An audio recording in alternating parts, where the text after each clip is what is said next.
નમસ્કાર. આજનો સુવિચાર.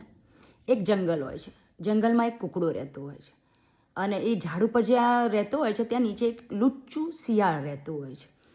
તો શિયાળ એક દિવસ દોડતું દોડતું આવે છે કે કૂકડાને કે કૂકુ કૂકુ અહીંયા મારે તને ગળે લગાવવું છે કે આપણા જંગલમાં એવી સંધિ થઈ ગઈ કે એક પ્રાણી બીજા પ્રાણીને ખાશે નહીં. કૂકુ ભોળું હતું પણ મૂર્ખ નહોતું. એ તરત શિયાળની ઈરાદાને પામી ગયું. એ સમજી ગયું. પછી એને કીધું, હા તારી વાત સાચી છે, મેં પણ સાંભળ્યું હતું કે હમણાં 2 જંગલી કૂતરા હાઈનાસ જંગલી કૂતરા જેવા તને શોધતા હતા કે લાય આ શિયાળના ગળે લગાવીએ કે આપણે સંધિ થઈ ગઈ છે, કોઈ કોઈને ખાશે નહીં. શિયાળ તરત સમજી ગયું અને ત્યાંથી ભાગી ગયું. એટલે હંમેશા એક વસ્તુ યાદ રાખો, તમે ભોળા હોય પણ એ તમારા ભોળપણનો કોઈ ફાયદો ઉઠાવી જાય એવા ના થશો.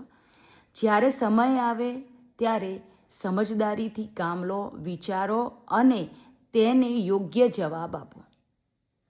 તમે ભોળા છો પણ મૂર્ખ નથી, તે વાત સામેવાળાને ખબર હોવી જોઈએ.